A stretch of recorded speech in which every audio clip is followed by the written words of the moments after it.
আজকে আমি অন্নপূর্ণা ভান্ডার নিয়ে কিছু কথা বলবো।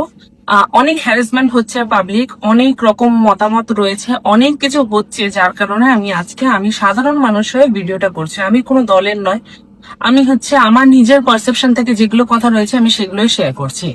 আমি একটা আম নাগরিক যেটাকে বলে, তো সেই হিসেবে আমি কিছু প্রশ্ন রাখছি সরকারের কাছে। সেই জিনিসগুলো তোমরা কে কে সহমত দেবে সেটা অবশ্যই কিন্তু কমেন্ট করে জানাবে।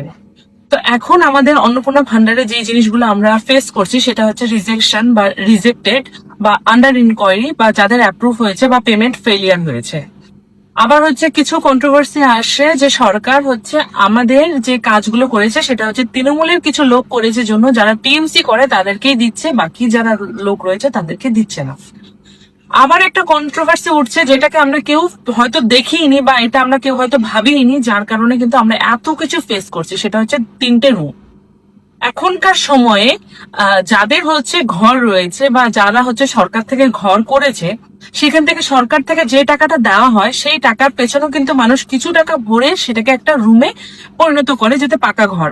যেহেতু এখনকার ঝড় বৃষ্টি প্রচুর পরিমাণে হয়, কলকাতার ওদিকে বলো আমাদের শিলিগুড়ির ওদিকে প্রচুর পরিমাণে ঝড় বৃষ্টি হয়, যার কারণে ঘরটা ভেঙে যায় বা মাথার উপরে যে ছাদটা থাকে সেই ছাদটা ঝড়ের কারণে অনেক সময় উড়ে যায়।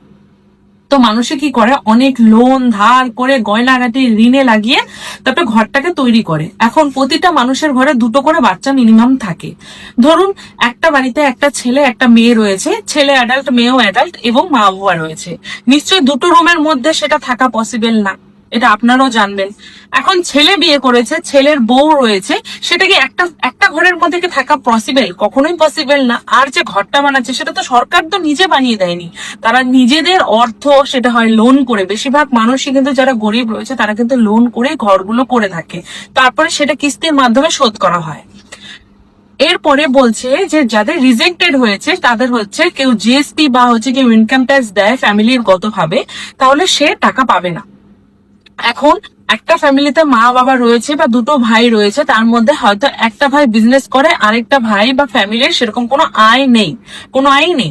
এখন যে ভাইটা জিএসটি দেয় তার ফ্যামিলি আলাদা, তার ওয়াইফ রয়েছে, সে আলাদা থাকে। এখন সে তার ফ্যামিলি যেহেতু আলাদা রয়েছে, ওয়াইফ আলাদা রয়েছে, বাট ফর্ম ফিলাপের মধ্যে যেহেতু মা রয়েছে, তার কিন্তু তার ছেলের আইডেন্টিফাই সেখানে দিতে হবে।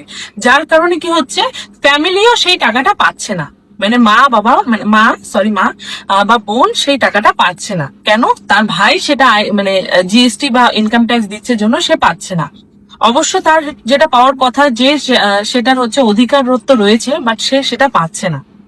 এখন তারপরে বলছে যে যাদের রিজেক্টেড হয়েছে, এখন সরকার থেকে বলছে যে সেটা টিএমসির কোনো পার্টি, সেটা টিএমসি থেকেই করা হচ্ছে, যার কারণে যারা টিএমসি করতো বা যারা টিএমসি তে ভোট দেয় তারা সেই টাকাটা পাচ্ছে, বা যারা টিএমসি তে ভোট দেয় না তারা সেই টাকাটা পাচ্ছে না। তো যখন তোমরা এই জিনিসটা যখন ভোটে জিতলো বা যখন এই কাজগুলো হয়, তখন তোমরা কেন নিজেদের লোক রাখোনি? তখন কেন টিএমসির লোকগুলোকে দিয়ে এই জিনিসগুলো করালে?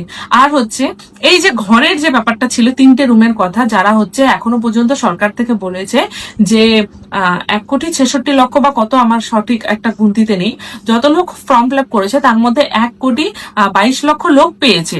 তো তোমাদের কি মনে হয় 1,22,00,000 মধ্যে কি কারো 3টে রুম নেই?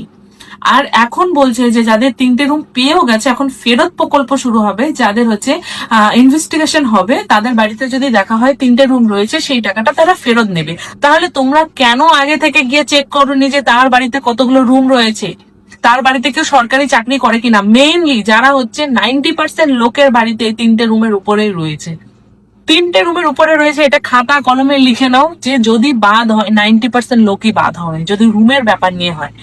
তারপরে কথা বলেছে যে সরকারি চাকরি যারা চাকরিজীবী রয়েছে তার ফ্যামিলিগত ভাবে এত লোক যে টাকা পেয়েছে, 1,22,00,000 লোক যে টাকা পেয়েছে, তাদের ফ্যামিলিতে কেউ নেই যে চাকরি করে, এটা বিশ্বাস করা যাবে?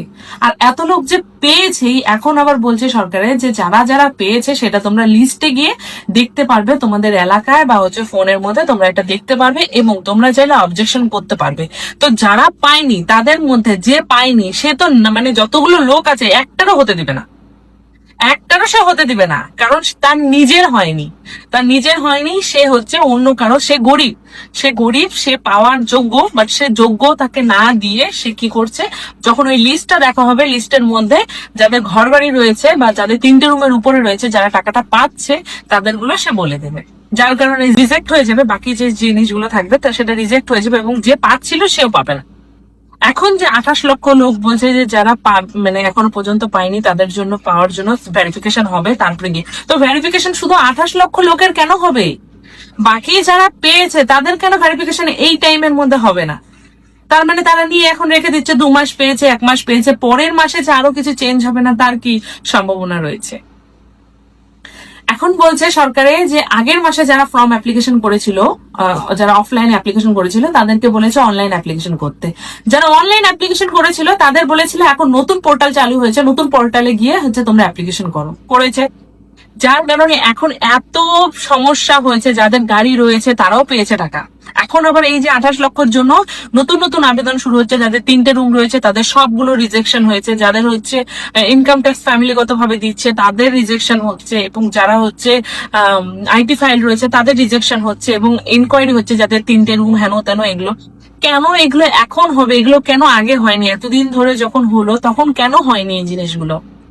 যারা পেয়েছে তারা তো এখন যদি ফেরত দেওয়ার যে প্রকল্পটা বলছেন, ফেরত দেওয়ার প্রকল্পটা তার সামর্থ্য নেই, সে খরচা করে ফেলেছে টাকা, কিভাবে ফেরত দেবে? সে ব্যাংক অ্যাকাউন্টও বন্ধ করে দেবে, টাকাও লাগবে না, দিতেও হবে না।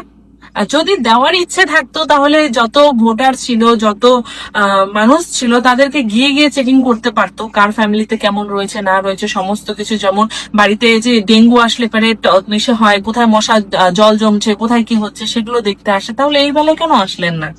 3,000 টাকা দিতেন না, 3,000 টাকা, 2,000 টাকা দিতেন, 1,500 টাকা, যেটা চলছিল সেটাই দিতেন। এত কন্ট্রোভার্সি এই অন্নপূর্ণা নিয়ে হতো না।